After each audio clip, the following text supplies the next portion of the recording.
سامعین سے گزارش کی جاتی ہے کہ ہمارے دونوں چینلز کے پلیٹ فارم سے جتنی بھی آڈیو بکس کی ریکارڈنگ کمپلیٹ ہو چکی ہے اسے خود بھی سنیں اور زیادہ سے زیادہ شیئر کرنے کی کوشش کریں، اور ہمارے سوشل میڈیا پلیٹ فارم کے لنکس ڈسکرپشن میں دیے گئے ہیں۔ ہمیں سبسکرائب اور فالو ضرور کریں تاکہ آپ کو ضروری اپڈیٹس ملتے رہیں، اور ہماری ٹیم کی فنانشیل سپورٹ کے لیے پیٹریون کی لنک ضرور چیک کریں۔ جزاک اللہ۔ بسم اللہ الرحمن الرحیم۔ تاریخ اسلام جلد دوم، مصنف مولانا اکبر شاہ نجیب آبادی۔ خلافت عباسیہ، ایپیسوڈ 62۔ تعیل اللہ۔ ابو بکر عبد الکریم تعیل اللہ بن مطیع اللہ ایک ام ولد موسومہ ہزارک کے وطن سے پیدا ہوا اور بعمر 45 سال خلع مطیع کے بعد بروز چہارشنبہ بتاریخ 23 ذی قعدہ سن 1363 ہجری تخت خلافت پر بیٹھا۔ سبکتگین کو نصر الدولہ کا خطاب اور پرچم عطا کیا اور بجائے عز الدولہ کی نائب السلطنت اور سلطان بنایا۔ اسی سال مکہ اور مدینہ میں معیز عبیدی فرما روائے مغرب کے نام کا خطبہ پڑھا جانا شروع ہوا۔ اوپر بیان ہو چکا ہے کہ جب خلیفہ مطیع اللہ نے قلع خلافت کیا ہے تو بغداد میں سبکتگین کی حکومت تھی اور عز الدولہ بن معز الدولہ اہواز میں تھا۔ سبکتگین نے عز الدولہ کی ماں اور بھائیوں کو واسط بھیج دیا۔ یہ خبر سن کر عز الدولہ اپنی والدہ کی ملاقات کو واسط آیا اور اپنے چچا حسن بن بویا المخاطب برکن الدولہ کو، جو فارس میں حکومت کر رہا تھا، سبکتگین اور ترکوں کے خلاف امداد بھیجنے کے لیے لکھا۔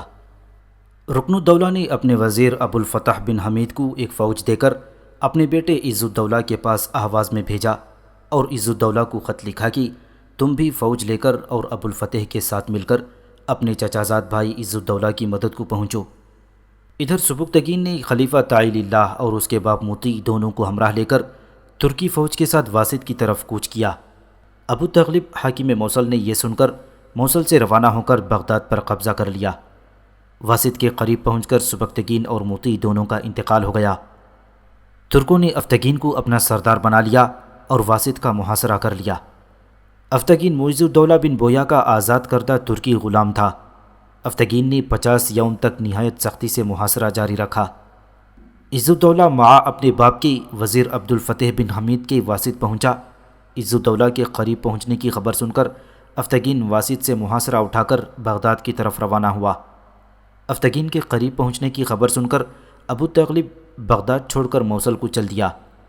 عز الدولہ اور عز الدولہ دونوں نے چند روز واسط میں قیام کیا، پھر دونوں بھائیوں نے چاروں طرف سے بغداد کا محاصرہ کر لیا اور ہر طرف سے رسد کا آنا بند کر دیا۔ اہل شہر کو سخت تکلیف ہونے لگی۔ ترکوں نے افتگین کے مکان کو لوٹ لیا اور آپس میں فتنہ و فساد برپا کرنے لگی۔ آخر افتگین خلیفہ تعیل اللہ کو اپنے ہمراہ لے کر اور محاصرہ توڑ کر صاف نکل گیا اور تکریٹ میں جا کر دم لیا۔ جمادی الاول 364 ہجری میں عز الدولہ اور عز الدولہ بغداد میں پہنچے۔ عز الدولہ نے ترکوں سے خط و کتابت کر کے ماہ رجب 364 ہجری میں خلیفہ تعیل اللہ کو بغداد واپس بلا لیا اور قصر خلافت میں فروکش کر کے بیعت کی، اور عز الدولہ بن معز الدولہ کو گرفتار کر کے خود حکومت کرنے لگا تھا۔ محمد بن بقیہ کو عز الدولہ نے واسط کی طرف حکومت پر مامور کر کے بھیج دیا۔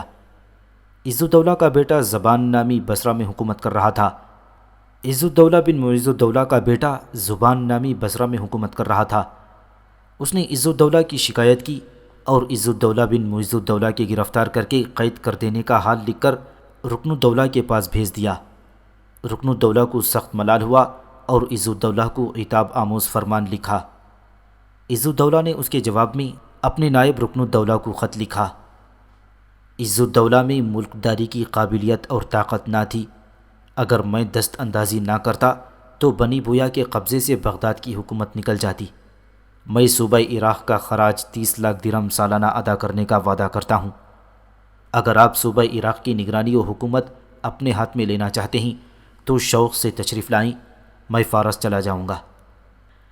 اس خط سے صاف ظاہر ہے کہ صوبہ عراق اور بغداد دلیمی حکومت کے ماتحت تھا، اور دلیمیوں کا سب سے بڑا حاکم اس زمانے میں رکن الدولہ تھا، جو خراسان میں تھا، اور قبیلہ بغداد صوبہ دار عراق کی نگرانی اور ماتحتی کے اندر بغداد میں قیدیوں کی طرح تھا۔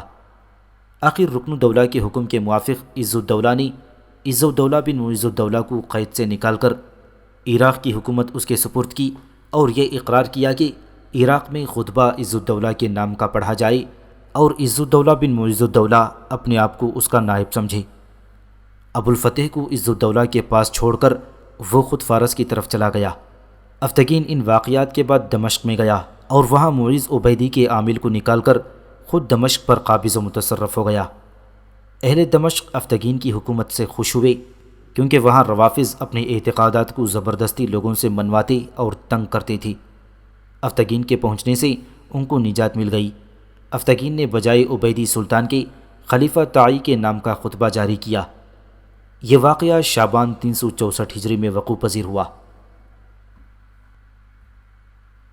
عز الدولہ کی حکومت سن 366 ہجری میں رکن الدولہ کا انتقال ہو گیا۔ اس کے بعد عز الدولہ باپ کا جانشین ہوا۔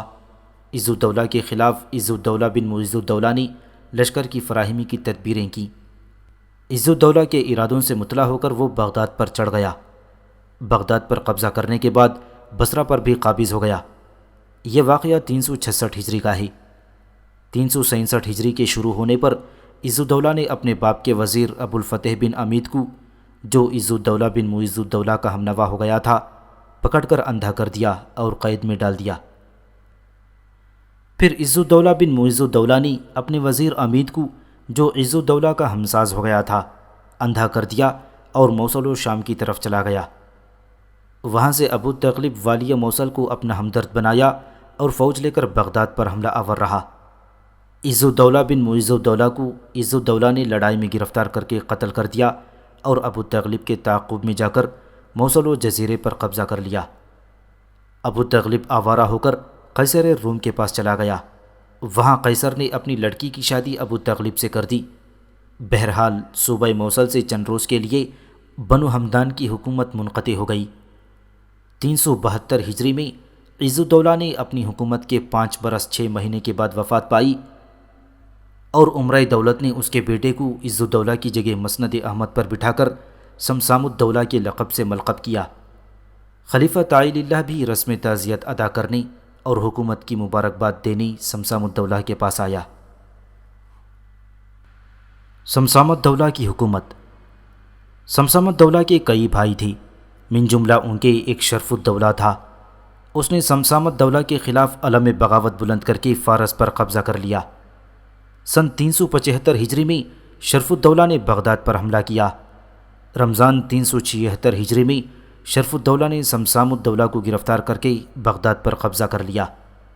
خلیفہ طائی للہ نے شرف الدولہ کو کامیابی پر مبارکباد دی۔ سمسام الدولہ کو فارس بھیج دیا گیا۔ وہاں پہنچ کر سمسام الدولہ آزاد کر دیا گیا۔ شرف الدولہ کی حکومت شرف الدولہ جب بغداد عراق پر قابض ہوا تو موصل میں فتنہ و فساد برپا تھا۔ بنو ہمدان میں سیف الدولہ کے بعد اس کا بیٹا سعد الدولہ حلب وغیرہ پر حکمران تھا۔ شرف الدولہ بن عز الدولہ 2 برس 8 مہینے کی حکومت کے بعد سن 379 ہجری میں بعارضہ استقاء فوت ہو گیا۔ شرف الدولہ کی وفات کے بعد اس کا بیٹا بہاؤالدولہ حکمران تھا۔ بہاؤالدولہ کی حکومت بہاؤالدولہ کو خلیفہ طائی للہ نے حسب دستور خلعت دیا اور مبارکباد دینے خود آیا۔ بہاؤالدولہ نے ابراہیم و حسین پسران ناصر الدولہ بن حمدان کو موصل کی حکومت پر مامور کر کے بطور عامل اپنی طرف سے بھیج دیا، مگر پھر اس انتظام پر پشیمان ہو کر موصل سے سابق عامل کو لکھا کہ ان کو حکومت سپرد نہ کی جائے، لیکن ابراہیم و حسن نے زبردستی موصل پر قبضہ کر لیا۔ سن 380 ہجری میں بہاؤالدین نے اپنے بھتیجے ابو علی بن شرف الدولہ کو، جو فارس میں حکومت کر رہا تھا، دھوکے سے بلا کر قتل کر ڈالا اور خود فارس کی طرف روانہ ہو گیا کہ وہاں کے خزائن پر قبضہ کرے۔ چنانچہ وہاں پہنچا اور فارس پر قبضہ کر لیا۔ اسی اثنا میں سمسام الدولہ نے، جو فارس میں موجود تھا، اپنے گرد لوگوں کو جمع کر کے ملک پر قبضہ کرنا شروع کر دیا۔ آخر نوبت یہاں تک پہنچی کہ بہاؤالدولہ کے ساتھ اس شرط پر صلح کرنی پڑی کہ فارس پر سمسام الدولہ کا قبضہ رہے۔ اس صلح نامے سے فارغ ہو کر بہاؤالدولہ بغداد کی طرف گیا۔ یہاں آ کر دیکھا تو شیعہ سنیوں میں لڑائی برپا تھی۔ بہاؤالدولہ نے دونوں کو مصالحت کرا کر خاموش کرا دیا۔ ماہ رمضان 381 ہجری میں خلیفہ تعالی اللہ نے دربار عام کیا۔ بہاؤالدولہ تخت کے قریب ایک کرسی پر بیٹھا تھا۔ آرائے دولت آ رہے تھے اور خلیفہ کی دست بوسی کرنے کے بعد اپنی اپنی جگہ بیٹھتے جاتی تھی۔ اسی اثنا میں ایک دلیمی سردار داخل ہوا، دست بوسی کے لیے بڑھا۔ خلیفہ نے اپنا ہاتھ بڑھایا، دلیمی نے ہاتھ پکڑ کر خلیفہ کو کھینچ لیا اور تخت سے نیچے گرا کر باندھ لیا۔ دربار خلافت اور قصر خلافت لٹنے لگی۔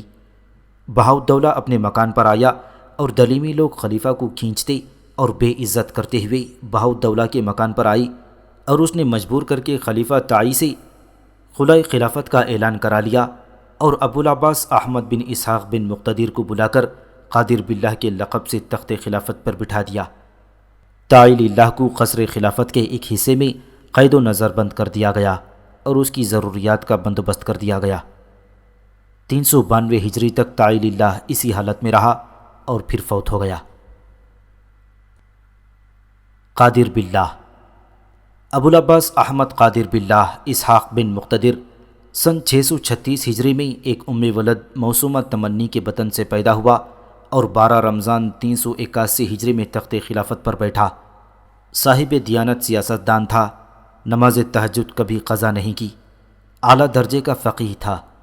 تخت نشینی کے چند روز بعد ماہ شوال 381 ہجری میں قادر باللہ نے ایک دربار منعقد کیا۔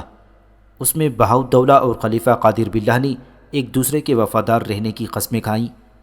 قادر باللہ نے اس تذلیل و تحقیر کو جو تعالی اللہ کے زمانے میں خلیفہ بغداد کی ہو چکی تھی کم کرنے کی کوشش کی اور وقار خلافت کو قائم کرنے کا خواہش مند رہا، مگر دلیمی اس طرح قابو یافتہ ہو چکے تھے اور خلافت کا مرتبہ اس قدر پست ہو چکا تھا کہ قادر باللہ کوئی بہت بڑا تغیر پیدا نہ کر سکا۔ تاہم اس نے تعالی اللہ کے مقابلے میں اپنے مرتبے کو ضرور ترقی دی۔ 380 ہجری میں جیسا کہ اوپر ذکر ہو چکا ہے، سمسام الدولہ اور بہاؤالدولہ کے درمیان اس بات پر صلح ہو گئی تھی کہ فارس میں سمسام کی اور عراق میں بہاؤالدولہ کی حکومت رہی، مگر بہاؤالدولہ نے سن 383 ہجری میں فارس پر فوجیں بھیجیں کہ سمسام الدولہ کے عاملوں کو بے دخل کر کے فارس پر قبضہ کر لیں۔ سمسام الدولہ نے ان فوجوں کو شکست دے کر بھگا دیا۔ 384 ہجری میں بہاؤالدولہ نے تغان ترکی کی ماتحتی میں ایک زبردست فوج فارس کی طرف روانہ کی۔ سمسام الدولہ سے متعدد لڑائیاں ہوئیں۔ سمسام الدولہ اور بہاؤالدولہ کی لڑائیوں کا سلسلہ سن 388 ہجری تک جاری رہا، کبھی یہ کامیاب ہوتا کبھی وہ۔ آخر ماہ ذی الحجہ 388 ہجری میں 9 برس فارس میں حکومت کرنے کے بعد سمسام الدولہ گرفتار ہو کر مقتول ہوا اور فارس پر بہاؤالدولہ کا قبضہ ہو گیا۔ پھر 389 ہجری میں بہاؤالدولہ خود فارس کے ملک میں گیا اور عراق کی حکومت ابو جعفر حجاج بن ہرمیز کو سپرد کر کے بغداد میں چھوڑ گیا۔ خلیفہ قادر باللہ نے ابو جعفر کو عمید الدولہ کا خطاب دیا۔ اسی سال یعنی 389 ہجری میں خاندان سامانیہ کے قبضے سے ماورون نہر کا بھی تمام علاقہ نکل گیا اور اس خاندان کا خاتمہ ہو گیا۔ سن 384 ہجری خراسان اس کے قبضے سے نکل چکا تھا۔ بنو سامان کی سلطنت کے آدھے حصے پر تو بنی سبکتگین نے قبضہ کر لیا اور بقیہ نصف پر ترکوں کا قبضہ ہو گیا تھا، جس کا مفصل حال بعد میں ذکر کیا جائے گا۔ چند روز کے بعد بغداد میں شیعوں اور سنیوں کے درمیان فساد برپا ہوا۔ بہاؤالدولہ نے فارس میں یہ خبر سن کر عمید الدولہ کو عراق و بغداد کی حکومت سے معزول کر کے 390 ہجری میں ابو علی حسن بن ہرمیز کو عنانی حکومت دے کر عمید الجیوش کا خطاب دیا۔ عمید الجیوش نے شیعہ سنیوں کے فساد کو مٹایا اور اچھا انتظام ملک کیا۔ سن 391 ہجری میں عمید الجیوش کو معزول کر کے ابو نصر بن صابور کو عراق و بغداد کی حکومت سپرد کی۔ شیعہ سنیوں میں پھر فساد برپا ہوا، مگر چند روز کے بعد مصالحت ہو گئی۔ 390 ہجری میں بہاؤالدولہ کا انتقال ہوا اور اس کی جگہ اس کا بیٹا سلطان الدولہ حکومت کرنے لگا۔ خلیفہ قادر باللہ نے اسے سلطان الدولہ کا خطاب عطا کیا۔ سلطان الدولہ کی حکومت۔ سلطان الدولہ نے جو اپنے باپ بہاؤالدولہ کی وفات کے بعد مسند حکومت پر متمکن ہوا، اپنے بھائی ابو الفوارس کو کرمان کی حکومت پر مامور کر دیا۔ کرمان میں ابو الفوارس کے پاس بہت سے دلیمی جمع ہوئے اور اسے مشورہ دیا کہ تم اپنے بھائی سلطان الدولہ سے حکومت اور ریاست چھین لو۔ چنانچہ ابو الفوارس نے کرمان سے فوج مرتب کر کے شیراز پر حملہ کر دیا۔ ادھر سے سلطان الدولہ نے مقابلہ کیا۔ جنگ عظیم کے بعد ابو الفوارس کو شکست ہوئی۔ سلطان نے اس کا تعاقب کیا۔ وہ کرمان واپس آ کر کرمان میں نہ ٹھہر سکا کیونکہ سلطان الدولہ نے کرمان تک اس کا تعاقب کیا۔ پھر کرمان سے ابو الفوارس سلطان محمود غزنوی بن سبکتگین کے دربار میں پہنچا۔ سلطان محمود غزنوی نے اس کی تشفیع و تسلی کی اور اپنے ایک سردار ابو سعید طائی کو فوج دے کر اس کے ساتھ کر دیا۔ ابو الفوارس یہ امداد لے کر دوبارہ فارس پر حملہ آور ہوا۔ اس مرتبہ بھی سلطان الدولہ نے شکست دے کر بھگا دیا۔ اس مرتبہ شکست کھا کر ابو الفوارس سلطان محمود غزنوی کے پاس اس لیے نہیں گیا کہ اس نے ابو سعید طائی کے ساتھ اچھا برتاؤ نہیں کیا تھا۔ چنانچہ بعد شکست وہ مہذب الدولہ حاکم بطیحہ کے پاس چلا گیا۔ پھر خط و کتابت کر کے سلطان الدولہ سے اپنی خطا معاف کرا کر کرمان کی حکومت پر دوبارہ مامور ہوا۔ ترکوں کا خروج۔ چین اور علاقۂ ماوراء نہر کے درمیان ایک درۂ کوہ سے ترکوں کے قبائل جو ملک خطا کے رہنے والے تھے خروج کیا اور طغا خان والی ترکستان کے علاقے میں لوٹ مار اور قتل و غارت کا بازار گرم کر دیا۔ طغا خان نے بلاد اسلامیہ سے فوجیں جمع کر کے 1,20,000 کے لشکر سے ان کا مقابلہ اور تعاقب شروع کر دیا۔ اپنے علاقے سے نکل کر پہاڑوں کے درے اور تنگ گزرگاہ میں 3 مہینے کی مسافت پر پہنچ کر ان کو جا لیا اور 2 لاکھ آدمیوں کو قتل کر کے واپس ہوا۔ اس طرح ان ترکوں کو جنہیں مغل کہنا چاہیے اچھی طرح نصیحت ہو گئی۔ یہ واقعہ 408 ہجری میں وقوع پذیر ہوا تھا۔ سلطان الدولہ نے اپنے بھائی مشرف الدولہ کو عراق کا گورنر بنا دیا تھا۔ مشرف الدولہ نے عراق میں سلطان الدولہ کے خطبے کو موقوف کر کے اپنے نام کا خطبہ پڑھوانا شروع کر دیا اور سلطان الدولہ کو معزول کر دیا۔ یہ واقعہ 411 ہجری میں وقوع پذیر ہوا۔ مشرف الدولہ کی حکومت۔ مشرف الدولہ کی حکومت و امارت کو جب سب دلیمی سرداروں نے جو عراق میں موجود تھے منظور کر لیا تو سلطان الدولہ نے اپنے بیٹے ابو کالیجار کو فوج دے کر روانہ کر دیا۔ ابو کالیجار نے اہواز پر قبضہ کر لیا۔ چند معرکہ آرائیوں کے بعد 412 ہجری میں کوفہ کے اندر شیعوں اور سنیوں میں سخت فساد ہوا۔ اس فساد کے شعلے بغداد تک بھی پہنچی۔ یہاں بھی فساد برپا ہو گیا۔ دلیمی جو قابو یافتہ تھی شیعہ تھی، خلیفہ جو کوئی طاقت نہ رکھتا تھا سنی تھا۔ ترکوں کی آبادی بغداد و سامراہ میں کافی تھی، ترک بھی سب سنی تھی اور اسی بنا پر وہ خلیفہ کے احکام کی تعمیل سب سے ضروری سمجھتی تھی۔ خلیفہ قادر باللہ نے ان تمام حالات پر غور کر کے سنیوں کی امداد و حمایت میں کئی مرتبہ جرأت سے کام لیا اور شیعوں کو ان کی ناشدنی حالات سے روکا۔ اس طرح ترکوں اور بغداد کے سنیوں کی ایک معقول تعداد قادر باللہ کی حامی تھی اور یہی وجہ تھی کہ خلیفہ قادر باللہ نے کچھ نہ کچھ روب و وقار حاصل کر لیا۔ ماہ ربیع الاول سن 416 ہجری میں مشرف الدولہ نے اپنی حکومت کے 5ویں سال وفات پائی اور اس جگہ اس کا بھائی ابو طاہر جلال الدولہ والی بصرہ مسند نشین ہوا۔ جلال الدولہ کی حکومت۔ مشرف الدولہ کی وفات کے بعد بغداد میں جلال الدولہ کے نام کا خطبہ پڑھا گیا۔ جلال الدولہ بصرہ سے روانہ ہو کر بجائے بغداد آنے کے واسط چلا گیا۔ اس پر بغداد والوں نے اس کے نام کا خطبہ خارج کر کے اس کے بھتیجے ابو کالیجار بن سلطان الدولہ کا نام خطبے میں داخل کر دیا۔ ابو کالیجار اس زمانے میں اپنی چچا ابو الفوارس سے کرمان میں جنگ آزما تھا۔ اہل بغداد نے ابو کالیجار کو بغداد طلب کیا لیکن وہ بغداد نہ آ سکا۔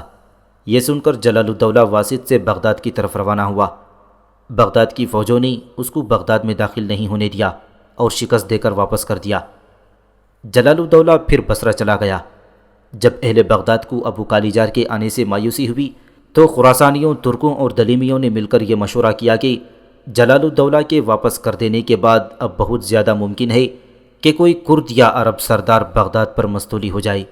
اب اگر کوئی عرب مستولی ہو گیا تو پھر ترکوں یا دلیمیوں کا بغداد پر قبضہ غیر ممکن ہو جائے گا اور عربوں کی حکومت بصرہ، شام، حجاز، یمامہ، بحرین اور موصل وغیرہ صوبوں سے بہت جلد امداد حاصل کر کے مضبوط ہو جائے گی۔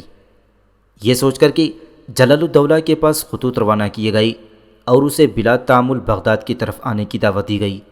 چنانچہ جلال الدولہ وارد بغداد ہوا اور حکومت کرنے لگا۔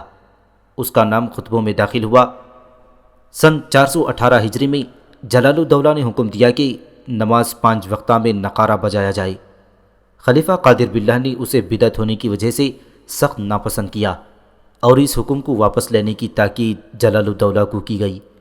جلال الدولہ نے اپنا یہ حکم منسوخ تو کر دیا مگر خلیفہ سے بہت قبیدہ خاطر ہو گیا۔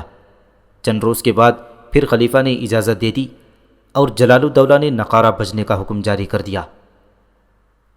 419 ہجری میں ترکوں نے جلال الدولہ کے خلاف بغاوت کی مگر خلیفہ قادر باللہ نے درمیان میں پڑھ کر مصالحت کرا دی۔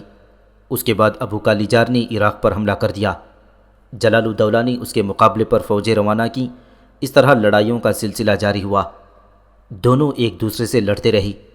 ابھی سلسلہ جنگ ختم نہ ہونے پایا تھا کہ خلیفہ قادر باللہ نے 422 ہجری میں انتقال کیا اور اس کی جگہ اس کا بیٹا ابو جعفر عبداللہ قائم بامر اللہ کے لقب سے تخت خلافت پر بیٹھا۔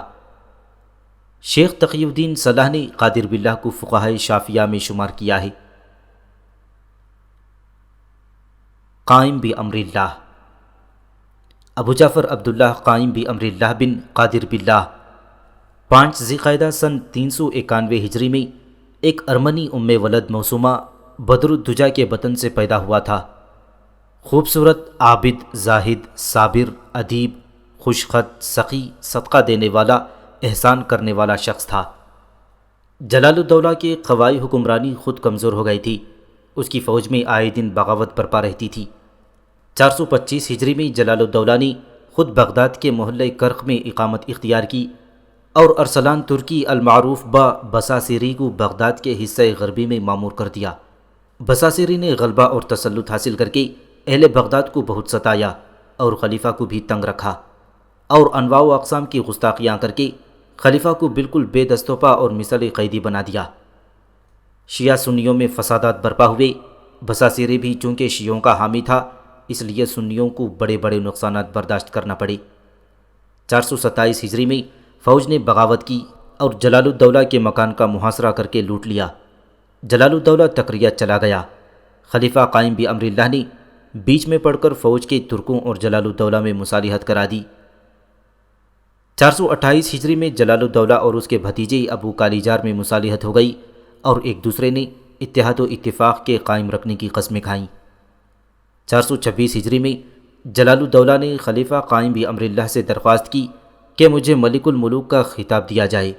خلیفہ نے علماء فقہا سے اس خطاب کے جواز کی نسبت پوچھا، بعض نے جواز کا فتویٰ دیا، بعض نے اسے ناجائز بتایا۔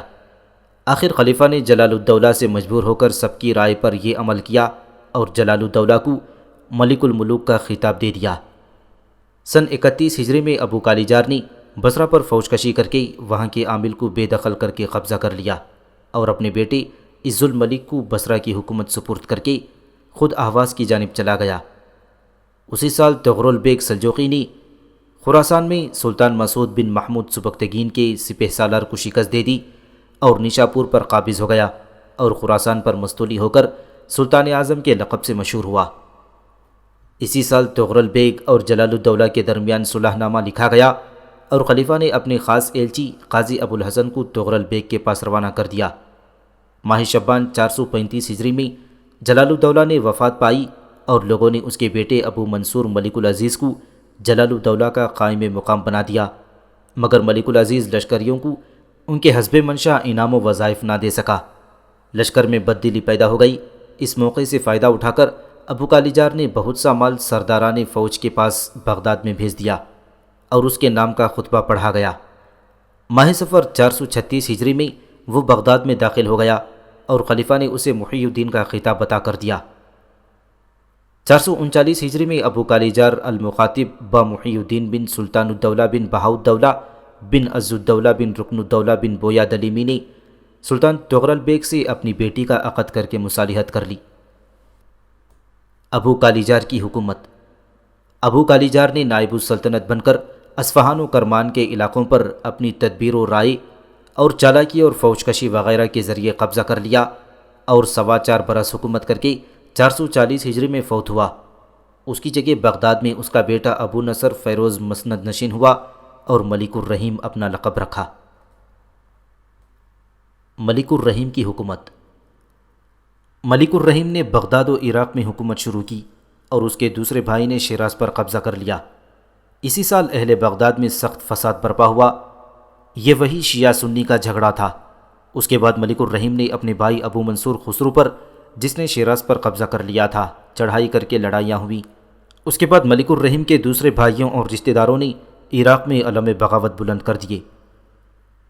442 ہجری میں شیعہ سنیوں کے درمیان بغداد میں فساد ہوا اور سینکڑوں آدمی طرفین سے مارے گئے۔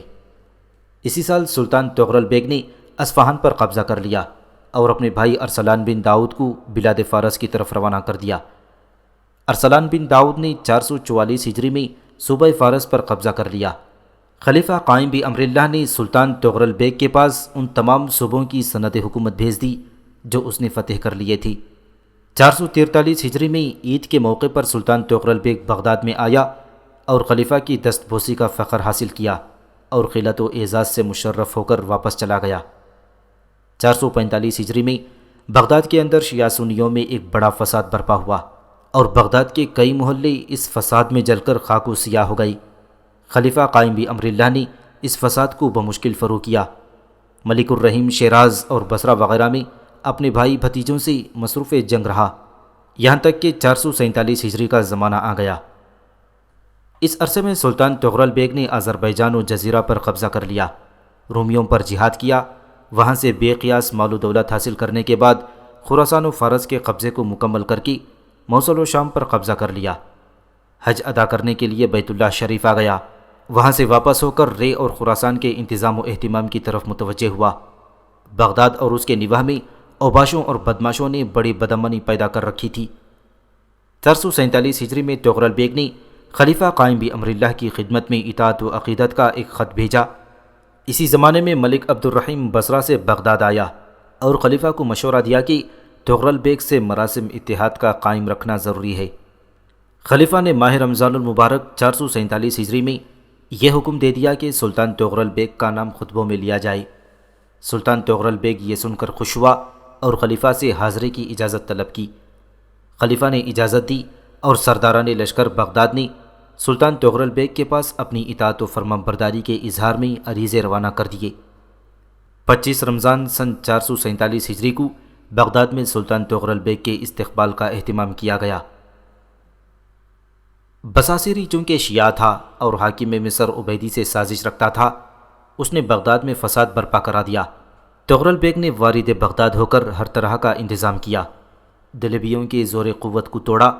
748 ہجری کے شروع ہونے پر سلطان تغرل بیگ نے اپنی بھتیجی خدیجہ المقاتب با ارسلان خاتون بنت داؤد کا نکاح خلیفہ قائم بامر اللہ سے کر کے خاندان خلافت سے رشتہ داری قائم کر لی۔ آخر شوال 448 ہجری کو سلطان تغرل بیگ کے چچا زاد بھائی قلتمش نے بصاصری سے مقام سنجار کے قریب لڑائی کی، قلتمش کو شکست ہوئی۔ پھر بصاصری نے صوبہ موصل پر قبضہ کر کے مستنصر عبیدی حاکم مصر کے نام کا خطبہ جاری کر دیا اور صوبہ جزیرہ کا والی بھی باغی ہو گیا۔ سلطان تغرل بیگ نے موصل پر چڑھائی کی اور اسے فتح کر کے باغیوں کو قرار واقعی سزا دے کر 549 ہجری کے شروع ہونے پر بغداد کی طرف لوٹا۔ خلیفہ نے بڑی عزت و تکریم کی، ایک دربار منعقد کیا گیا۔ خلیفہ نے تغرل بیگ کو ایک کمک المشرق المغرب کا خطاب دے کر تمام ملکوں کی حکومت و انتظام کی سند عطا کر دی۔ اس عرصے میں بصاصری اور والی مصر عبیدی نے سلطان تغرل بیگ کے بھائی ابراہیم کو بہکا کر ہمدان میں بغاوت کروا دی۔ سلطان تغرل بیگ ہمدان کی بغاوت فرو کرنے کے لیے بغداد سے روانہ ہوا۔ بصاصری نے اس موقع کو غنیمت سمجھ کر بغداد پر قبضہ کر لیا اور جامع بغداد میں مستنصر عبیدی کے نام کا خطبہ پڑھا گیا۔ یہ واقعہ ذی قعدہ 450 ہجری کا ہے۔ بغداد کے شیعوں نے بصاصری کی ہر طرح مدد کی۔ پھر بصاصری نے بغداد کے اندر اذانوں میں حی علی خیر العمل کا اضافہ کروا دیا۔ بصاصری کے مظالم سے تنگ آ کر بغداد کے سنیوں نے بغاوت کر دی، مگر بصاصری کی فوج سے شکست کھا کر مقتول ہو گئی۔ بصاصری نے خلیفہ کے وزیر اعظم رئیس الرؤسا کو پکڑ کر صلیب پر چڑھا دیا۔ یہ واقعہ آخری ذی الحجہ 450 ہجری کو وقوع پذیر ہوا۔ بصاصری نے مستنصر عبیدی کے پاس مصر میں بشارت نامہ روانہ کر دیا اور امداد طلب کی، مگر مصر سے کوئی امداد نہ پہنچ سکی۔ ادھر بصاصری کے پاس خبر پہنچی کہ سلطان تغرل بیگ کو اپنے بھائی ابراہیم کے مقابلے پر فتح حاصل ہو چکی ہے۔ خلیفہ قائم بھی امر اللہ اور اس کی بیوی ارسلان خاتون کو گرفتار کر کے بغداد سے باہر کسی مقام پر نظر بند کر دیا اور خسرِ خلافت کو لٹوا دیا گیا۔ تغرل بیگ یہ تمام خبریں سن کر بغداد کی طرف متوجہ ہوا۔ بصاصیر یہ خبر سن کر 6 ذی القعدہ 451 ہجری کو پورے 1 سال بعد بغداد سے چل دیا۔ تغرل بیگ بغداد میں داخل ہوا، خلیفہ کو بغداد میں بلوایا اور تخت خلافت پر بٹھا کر معذرت کی کہ میری غیر حاضری کی وجہ سے آپ کو اس قدر اذیت پہنچی۔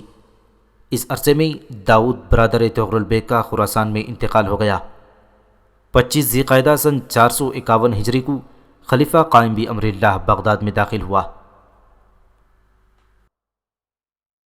دولت بنی بویا پر ایک نظر۔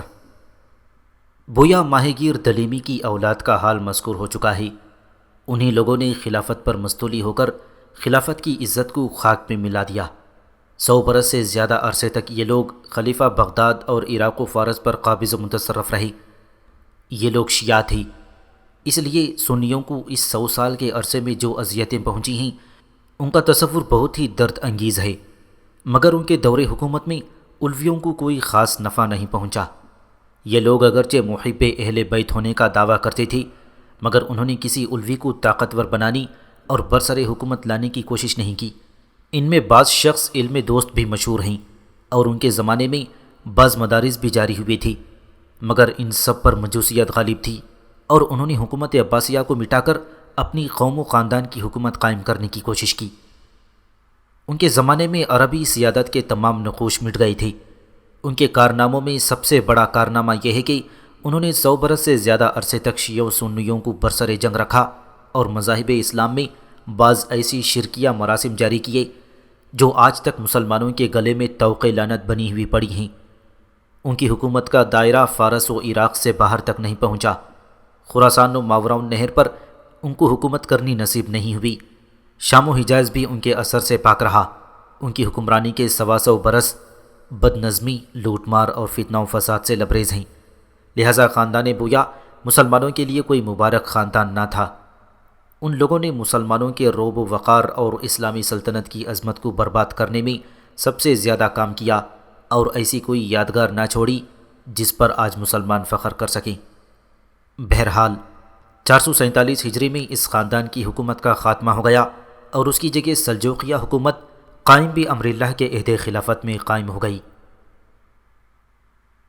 دولت سلجوقیہ کی ابتدا۔ دولت سلجوقیہ کا حال خلفائے عباسیہ کے سلسلے میں اس طرح بیان نہ ہوگا جیسا کہ دولت بنو بویا کا حال اوپر ہو چکا ہے۔ دولت سلجوقیہ کی تاریخ علیحدہ کسی باب میں لکھی جائے گی۔ اس وقت یہ بتا دینا ضروری ہے کہ دولت سلجوقیہ کی ابتدا کس طرح ہوئی۔ اس کے بعد خلفاء بنو عباس میں کسی اور خاندان کی حکومت کی تاریخ بیان کرنے کی بھی ضرورت غالباً نہ پیش آئی۔ خاندان سامانیہ اور خاندان سبکتگین غزنوی کو بھی ابھی نہیں چھیڑا گیا ہے۔ ترکوں کی قوم سرحد چین سے خوارزم، شاش، فرغانہ، بخارا، سمرقند، ترمز تک آباد تھی۔ مسلمانوں نے ان لوگوں کو شکستیں دے کر ان کے سرداروں کو اپنا باج گزار بنا لیا تھا، لیکن انہی کی قوم کے بعض قبائل سرحد چین کے قریب پہاڑوں کے دشوار گزار دروں میں ایسے بھی باقی تھے جو ابھی تک مسلمانوں کی فرما برداری سے آزاد اور چین و ترکستان وغیرہ سے بالکل بے تعلق زندگی بسر کرتے تھے۔ ان لوگوں نے سن 400 ہجری کے قریب اپنی دروں سے نکل کر ماوراء النہر کے ان علاقوں پر چھاپے مارنے شروع کیے جو سامانی خاندان کی بربادی کے بعد وہاں کے ترک سرداروں کے قبضے میں تھے۔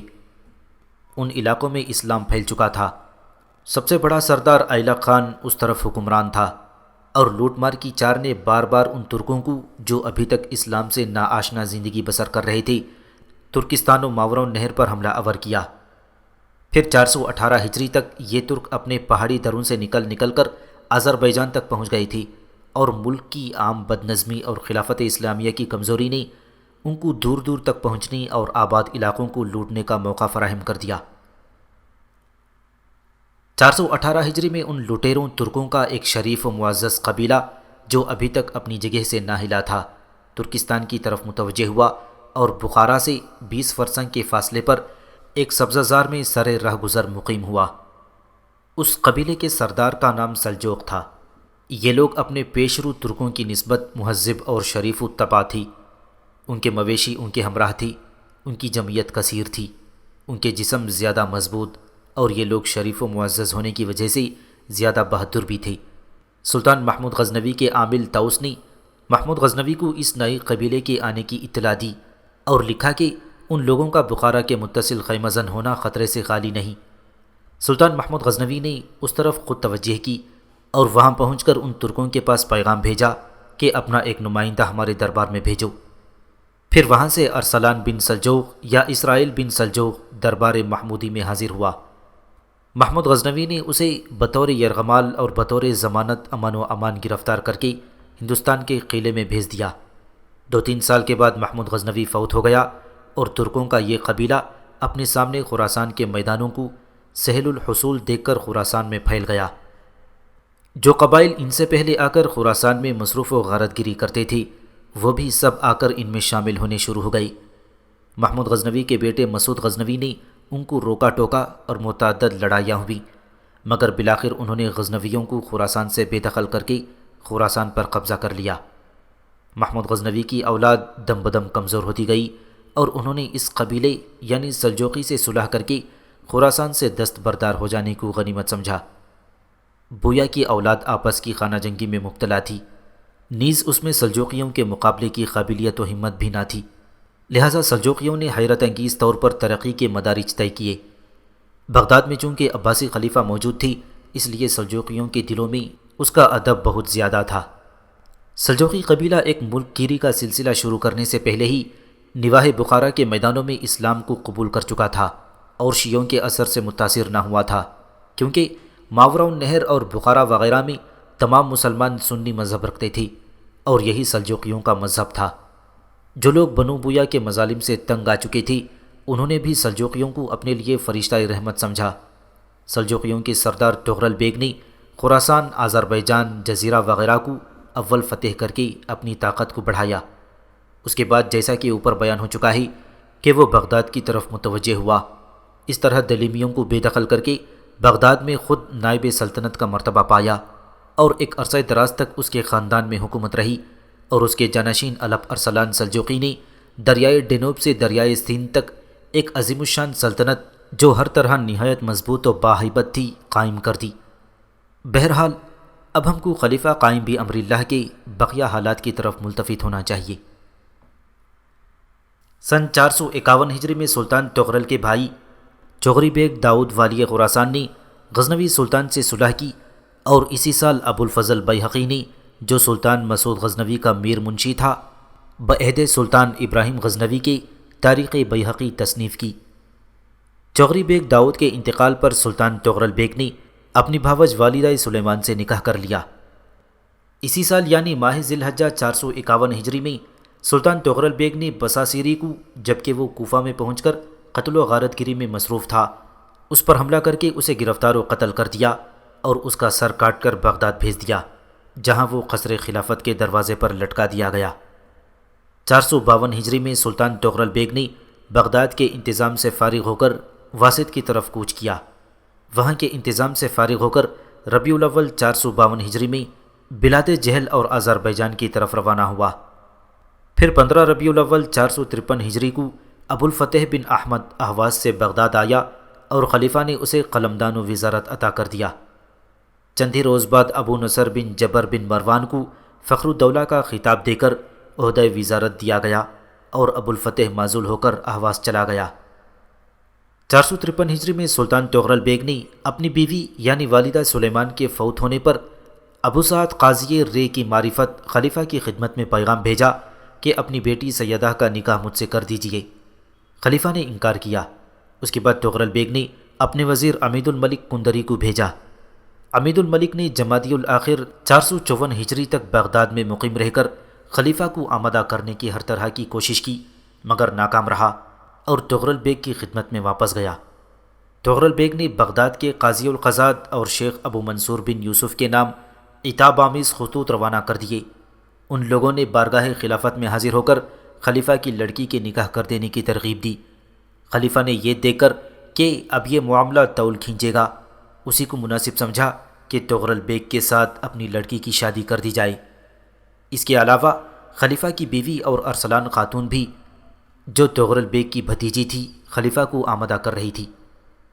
بہرحال خلیفہ قائم بامر اللہ نے تغرل بیگ کی درخواست کو منظور کر لیا اور تغرل بیگ کے وزیر امید الملک کو شہزادی سیدہ کے نکاح کا وکیل مقرر کر دیا اور اس کے پاس اطلاع بھیج دی۔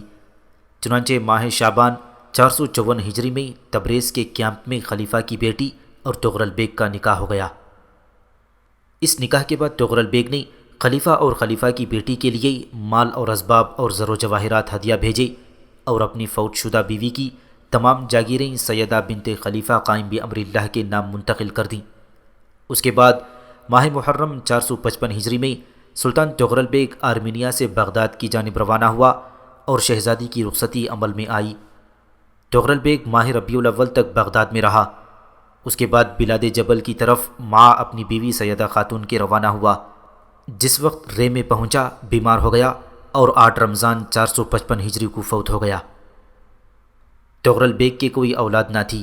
سلیمان بن داؤد چغری بیگ تغرل کا بھتیجا تھا۔ اسی کو امید الملک نے تخت نشین کیا، مگر لوگوں نے اس کی مخالفت کی اور خطبے میں سلیمان کے بھائی الپ ارسلان بن داؤد چغری بیگ کا نام پڑھا، جو خراسان کا والی تھا اور مرو میں مقیم تھا۔ الپ ارسلان نے یہ سن کر مرو سے رے پر چڑھائی کر دی۔ امید الملک نے حاضر ہو کر اظہار و اطاعت کے بعد بیعت کی، مگر الپ ارسلان امید الملک کی طرف سے اندیشہ مند ہی رہا۔ آخر اس نے 456 ہجری میں امید الملک کو قید کر دیا اور اپنے وزیر نظام الملک توسی کو وزیر اعظم بنا دیا۔ رے میں داخل ہو کر الپ ارسلان نے سیدہ بنت خلیفہ کو بڑی احتیاط اور تکریم کے ساتھ بغداد کی جانب روانہ کر دیا۔ بغداد میں سلطان الپ ارسلان کے نام کا خطبہ پڑھا گیا۔ نظام الملک توسی سلطان الپ ارسلان کی طرف سے 7 جمادی الاول 456 ہجری کو بغداد میں خلیفہ کی بیعت کے لیے حاضر ہوا۔ خلیفہ نے دربار عام کیا، نظام الملک توسی کو کرسی پر بٹھایا اور ضیاء الدولہ کا خطاب دیا اور سلطان الپ ارسلان کو الوالد الموید کا خطاب عطا کر دیا۔ پھر 460 ہجری میں خلیفہ نے فخر الدولہ بن جہیر کو وزارت سے معزول کر دیا، مگر ماہ صفر 461 ہجری میں دوبارہ قلمدان و وزارت عطا کر دی۔ 462 ہجری میں محمد بن ابی ہاشم والی مکانی عبیدی مصری کا نام خطبے سے نکال کر خلیفہ قائم بامر اللہ اور سلطان الپ ارسلان کا نام خطبے میں داخل کر دیا اور اذان سے حی علی خیر العمل کو خارج کر دیا اور اپنے بیٹے کو بطور وفد سلطان الپ ارسلان کی خدمت میں روانہ کر دیا۔